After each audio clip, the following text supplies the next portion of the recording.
여러분은 진리에 순종함으로 영혼을 정결하게 하여서 꾸밈없이 서로 사랑하기에 이르렀으니 순결한 마음으로 서로 뜨겁게 사랑하십시오. 여러분은 다시 태어났습니다. 그것은 썩을 씨로 그렇게 된 것이 아니라 썩지 않을 씨, 곧 살아계시고 영원하신 하나님의 말씀으로 그렇게 되었습니다. 모든 육체는 풀과 같고 모든 영광은 풀의 꽃과 같다. 풀은 마르고 꽃은 떨어지되 주님의 말씀은 영원히 있다. 이것이 여러분에게 복음으로 전해진 말씀입니다. 그러므로 여러분은 모든 악의와 모든 기만과 위선과 시기와 온갖 비방하는 말을 버리십시오. 갓난 아기들처럼 순수하고 신령한 젖을 그리워하십시오. 여러분은 그것을 먹고 자라서 구원에 이르러야 합니다. 여러분은 주님의 인자하심을 맛보았습니다. 아멘. 라이런 두굿 온도교회에 오신 여러분을 환영합니다. 저희들은 지난주부터 이제 새로운 설교 시리즈로 함께 말씀을 나누고 있습니다. 지난주에 말씀드렸던 그리스도인의 삶을 잘 보여주는 문장이 바로 이것입니다. 영어로는 읽지 않겠습니다. 지난주에 읽어봤는데 별로 도움이 안 되는 것 같아서 한글로 읽으면 우리가 변화하지 않으면 성장하지 못합니다. 우리가 성장하지 못하면 우리는 진정한 삶을 살고 있는 것이 아닙니다. 함께 세워지는 설교 시리즈를 통해서 우리는 그리스도인으로서 어떻게 성장하고 변화하고 있는지 그 길들을 함께 나누는 그런 말씀들을 나누고 있습니다. 지난주에는 첫 번째 시간으로 우리 삶의 변화의 시작, 부르심에 대해서 저희들이 함께 이야기를 나눴는데요. 이런 말씀을 나눴습니다. 말씀은 아니고 제가 이제 이렇게 이야기를 했습니다. 우리를 부르신 분께서 우리를 책임지십니다. 제자들을 부르셨던 예수님께서 우리를 부르십니다. 그 부르심에 응답하면 예수님께서 틀림없이 우리의 삶을 책임지십니다. 그러니까 두려워하지 말고 새로운 삶을 향해서 우리의 삶을 책임지시는 예수님과 함께 그 길을 걸어 나가야 합니다. 오늘은 그 부르심 이후에 우리가 꼭 걸어가야 할 길, 성장에 대해서 좀 함께 이야기를 나누려고 합니다. 성장, 여러분은 무엇이 성장이라고 생각하십니까? 언제, 와, 이제 좀 성장했네 라는 표현을 언제 쓰시나요? 아마 여러 가지로 성장을 평가할 수 있을 겁니다. 그 중에 하나는 키입니다. 아이들 크는 거 보면, 와, 정말 눈 한번 감았다 뜨면 아이들 크는 것 같습니다. 저도 그런 적이 있었는데, 제가 중학교 때는 자고 일어나면 눈높이가 달라져 있었습니다. 농담이 아니라 정말 1년에 막 17cm씩 큰 적이 있는데, 그때는 자고 일어나면 사람들을 보는 눈의 위치가 막 달라지는 그런 경험을 해보았습니다. 이것도 성장입니다. 기술적인 면에서도 성장이 일어납니다. 이전까지는 잘 되지 않던 것들이 어느 순간을 기점으로 확 되는 경우들이 있습니다. 자전거 타는 것도 그렇죠. 한 번도 이렇게 가지를 못하다가 어느 순간 갑자기 발이 땅에서 떨어지고 계속해서 자전거를 타는 일들이 일어납니다. 저는 요즘에 햄버거집을 하고 있으니까 햄버거도 마찬가지입니다. 이게 패티를 한 번에 확 넘겨야 되는데 처음에는 잘 안 되다가 하다 보면 어느 순간 확 잘 되는 경우들이 있습니다. 이렇게 마법에 걸린 것처럼 안 되던 것들이 탁 되어지는 그런 성장의 순간들이 우리들이 경험하는 시간들입니다. 이런저런 관점으로 성장에 대해서 정의할 수 있겠지만 오늘 저희들은 성장을 이렇게 정의하려고 합니다. 함께 읽겠습니다. 시작.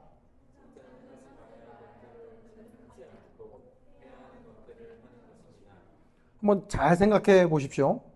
어린 아이들이 어릴 때 제일 먼저 하는 게 뭘까요? 안 돼. 하지 마. 이것부터 제일 먼저 가르칩니다. 왜냐하면 아이들이 어릴 때는 어디까지가 안전한 일인지 어디까지가 하면 안 되는 행동인지 잘 알지 못합니다. 그러니까 이런 것들을 잘 가르쳐 주려면 부모나 주위 사람들이 이런 건 안 돼. 이런 건 해도 괜찮은 거야. 하는 것들을 잘 알려주면서 아이가 성장하게 됩니다. 그러면서 잔소리가 줄어드는 거죠. 근데 제가 나이가 들어보니까 나이가 든다고 해도 부모님의 잔소리가 줄어드는 것 같지는 않습니다. 저는 이미 40대 중반인데 저희 부모님께서 전화드리면 맨날 이제 잔소리 하십니다. 허리 아프면 안 된다. 허리 관리 잘해라.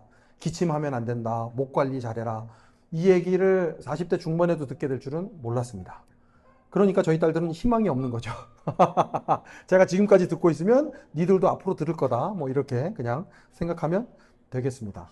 그런데 보면 성장의 증거가 뭐냐? 해야 할 것들은 반드시 잘 하고, 하면 안 되는 것들, 하지 않아야 하는 것들은 하지 않는 것. 저는 이게 성장의 한 가지 굉장히 중요한 측면이라고 생각합니다. 근데 저만 이렇게 생각한 게 아니라 오늘 베드로가 보낸 편지를 보면 베드로도 저와 비슷한 생각을 했던 것 같습니다. 베드로는 지난주에 함께 읽었던 성경 본문에도 나왔던 예수님의 제자죠. 예수님의 제자 중에서도 수제자라고 부를 수 있는 사람이 이 베드로입니다. 베드로가 지난주에 살펴본 것처럼 어부 출신인데 어부 출신이다 보니까 헬라어를 아주 능숙하게 잘 쓰는 사람은 아니었습니다. 그러다 보니까 아마도 함께 했던 사람들 중에 실라라는 사람이 있는데 이 사람이 헬라어로 성경을 적는데 편지를 적는데 굉장히 도움을 주었을 것이다 라고 성경 연구하시는 분들이 짐작하십니다. 이 베드로가 소아시아 지역에 흩어져 사는 성도들에게 편지를 보내는데 당시 그리스도인들에 대한 박해가 굉장히 심해지고 있었습니다. 그런 상황에서 어떻게 살아갈 수 있을까? 이 고난을 극복하고 하늘나라의 소망을 가진 사람으로 하나님 나라의 백성답게 시민답게 살아갈 수 있을까? 고민을 하면서 쓴 편지가 오늘 저희가 함께 읽은 베드로 전서입니다. 2장 1절부터 좀 함께 보겠습니다. 함께 읽습니다. 시작. 그러므로 여러분은 모든 악의와 모든 기만과 위선과 시기와 온갖 비방하는 말을 버리십시오. 하지 말아야 할 것들을 하지 않는 것, 버리는 게 성장이라고 말씀드렸는데 이 베드로는 버려야 할 것들을 이렇게 리스트업합니다. 첫 번째로 악의에 대해서 이야기를 하는데 단순한 악의가 아니라 남을 해하려는 무자비한 마음에 대해서 이야기를 합니다. 기만은 미끼, 덫, 올가미 등으로 이렇게 모든 사람들을 속이는 거를 이야기하죠. 요즘에 한창 난리였었죠. 캄보디아 쪽에서 막 사람들 속여가지고 막 별의별 일들이 다 일어납니다. 위선은 겉과 속이 다르게 판단하고 행동하는 것. 시기는 열등감에서 나오는 행동을 이야기합니다. 그래서 다른 사람이 잘 되는 걸 못 봅니다.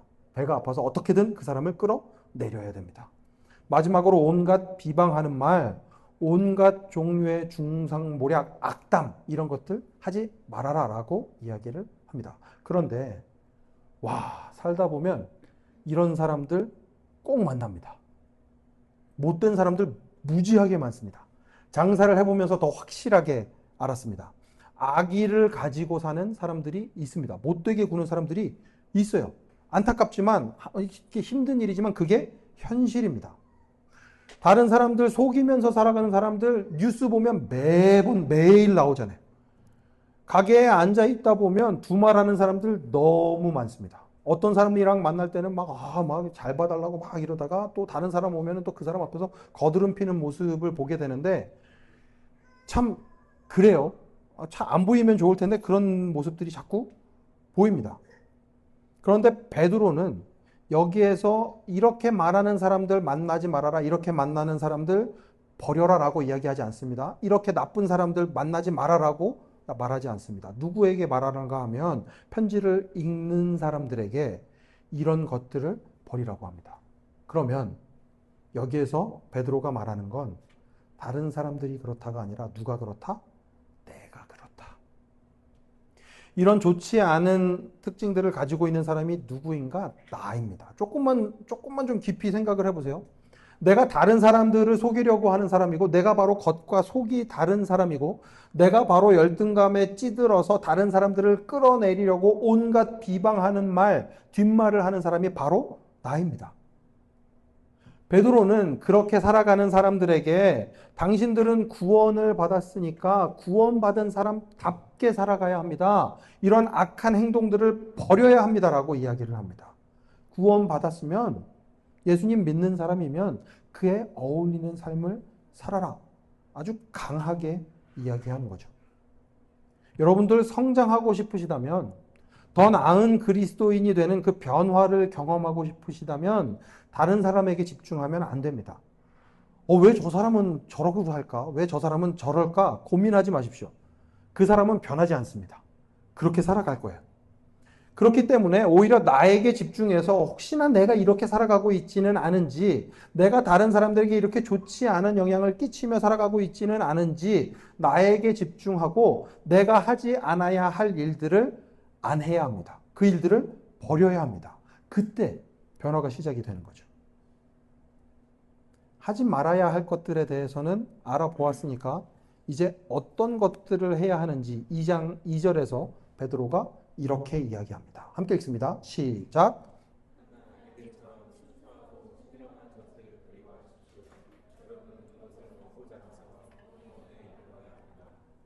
성장하기 위해서 그리워해야 할 것이라고 표현을 했는데 개역개정 성경 번역으로는 사모해야 할 것, 간절히 원해야 하는 것이 있습니다. 그게 뭐냐 하면 순수하고 신령한 젖이라고 이야기를 합니다. 유대인들은 토라라고 하는 모세오경, 창세기, 출애굽기, 레위기, 신명기, 민수기 이 5가지를 젖에 비유했습니다.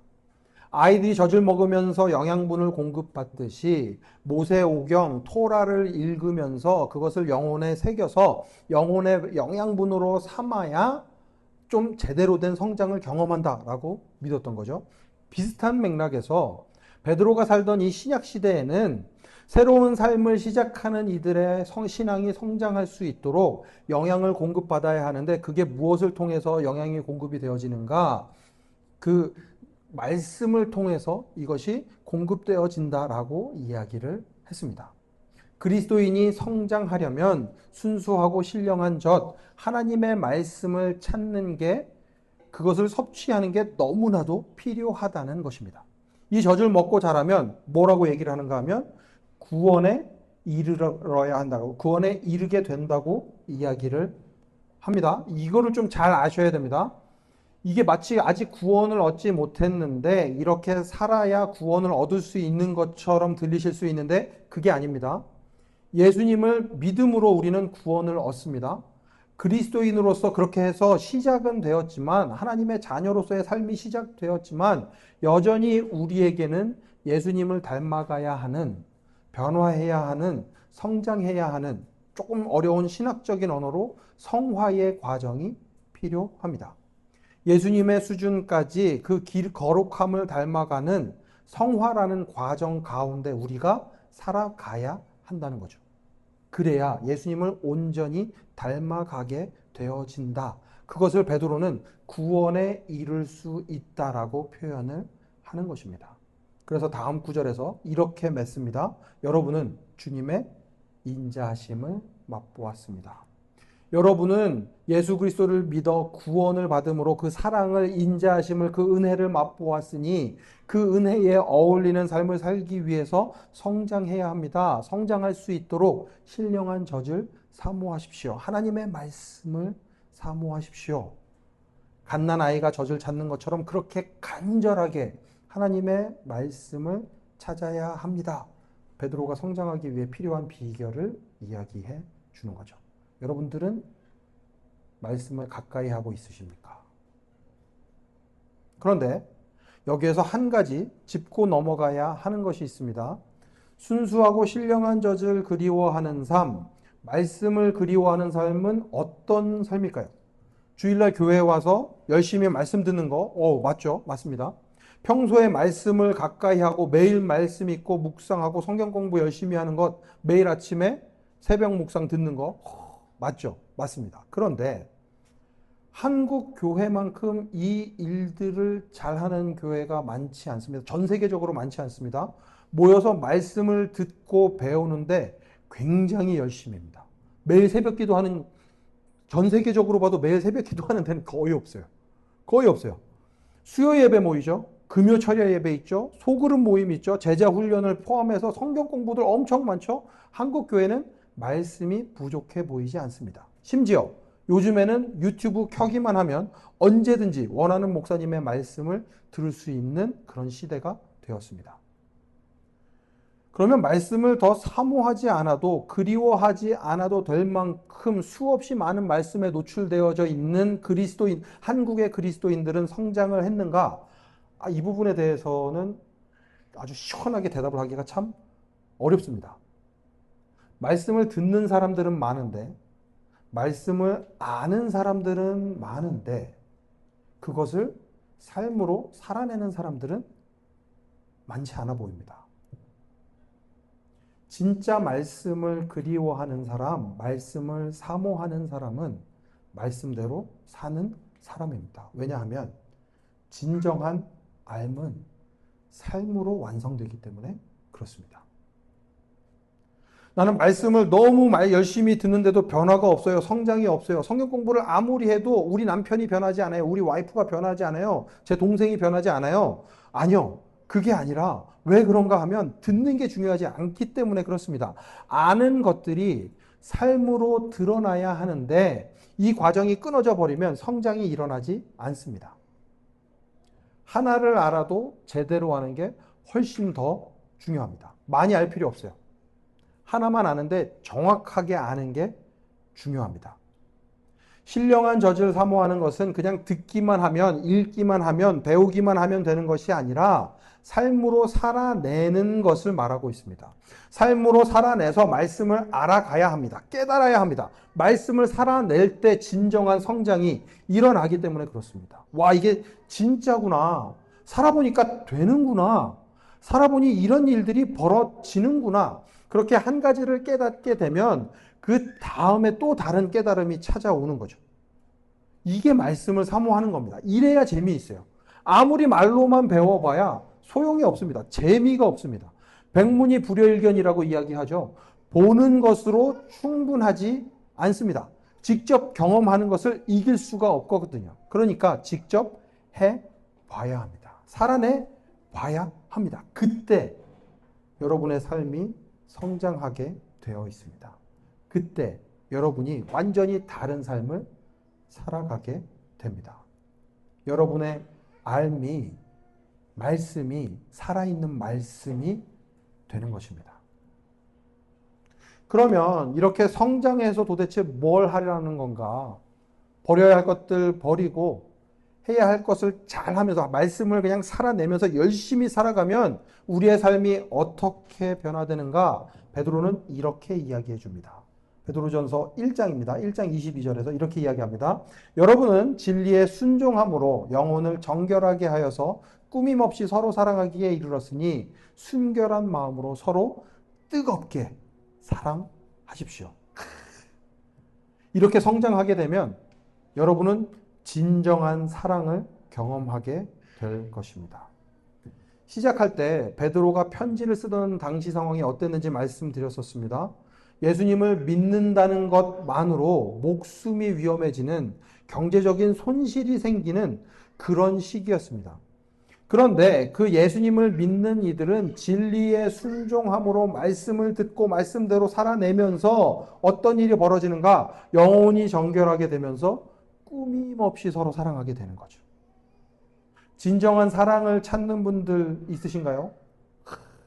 악동 뮤지션 이찬혁이라는 분이 멸종위기 사랑이라는 노래를 불렀습니다. 그 노래가 가슴에 팍 와서 닿았어요. 아, 이제 사랑이 멸종당할 위기에 처해져 있구나.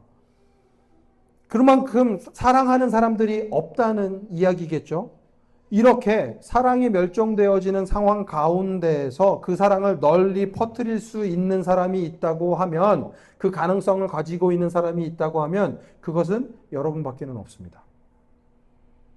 내가 하지 말아야 할 것들을 잘 버리고 말씀을 사모하면서 말씀대로 살아갈 때 순수한 사랑을, 진짜 뜨거운 사랑을 경험하게 되는 거죠. 난 다른 거는 다 괜찮은데 다른 사람 사랑하는 게 어렵습니다. 이분은 그리스도인으로서 좀 성장이 아직 다 되지 않았다라고 감히 말씀드릴 수 있습니다. 그럴 수 없어요. 왜냐하면 말씀을 통해 보여주신 사랑, 예수님을 통해 보여주신 그 사랑을 통해 우리가 성장하게 되고 그 사랑 가운데 성장한 우리가 결국은 또 다른 사람들을 사랑하게 되기 때문에 그렇습니다. 그러니 말씀을 통한 성장의 결국은 사랑밖에는 없습니다. 말씀을 마치겠습니다. 예수님께서 우리를 부르셨습니다. 우리를 부르시고 우리를 책임지시겠다 말씀하십니다. 우리를 책임지시는 예수님과 함께 하면서 우리는 성장하게 됩니다. 예수님을 닮아갑니다. 어떻게 성장하게 되는가 하면 버릴 것들을 버리고 해야 할 일들을 하면서 조금씩 성장하게 됩니다. 결국 예수님을 믿는 그리스도인들에게 무엇을 해야 하고 무엇을 하지 말아야 하는지 그 기준은 정확합니다. 말씀밖에는 없습니다. 그러니 말씀을 잘 아는 게, 말씀을 잘 살아내는 게 무엇보다도 성장에 중요한 이유가 바로 여기에 있습니다. 이걸 바울은 또 이렇게 유명한 말씀으로 설명을 했어요. 모든 성경은 하나님의 영감으로 된 것으로서 교훈과 책망과 바르게 함과 의로 교육하기에 유익합니다. 성경은, 말씀은 하나님의 사람을 유능하게 하고 그에게 온갖 선한 일을 할 수 있게 하는 것입니다. 말씀을 통해서 성장할 때 결국 온갖 선한 일, 다른 사람들을 사랑하는 일들을 할 수 있다는 것입니다. 여러분들 변화하고 싶으십니까?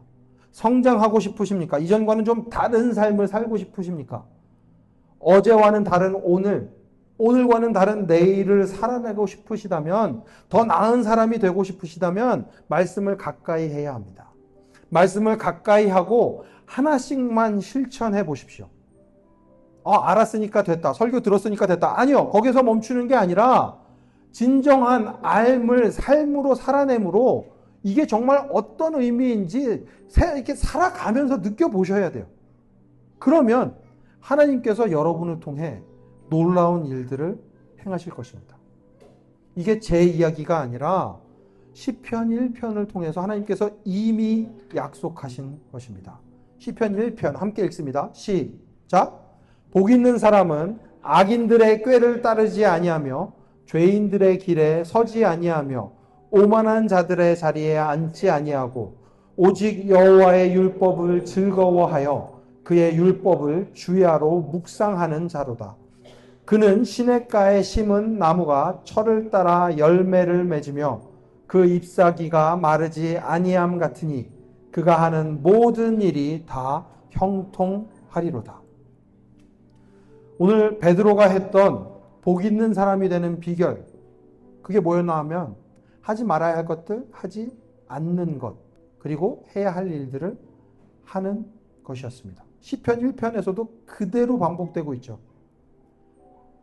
악인들의 꾀를 따르지 않고 죄인들의 길에 서지 않고 오만한 자들의 자리에 앉지 않고 하지 말아야 할 것들을 하지 않고 해야 할 것들을 하면 오직 여호와의 율법을 즐거워하여 그의 율법을 주야로 묵상하면 어떤 일이 벌어지는가?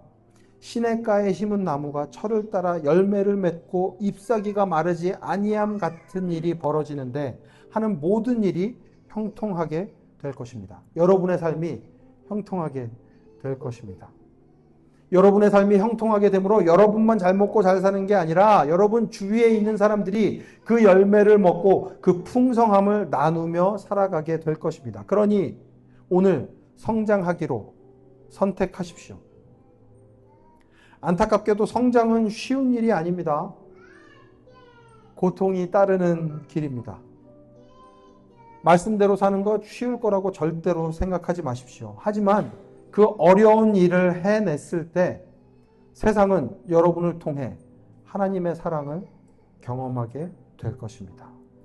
말씀으로 성장하는 사람들의 결국은 사랑이기 때문에 그렇습니다.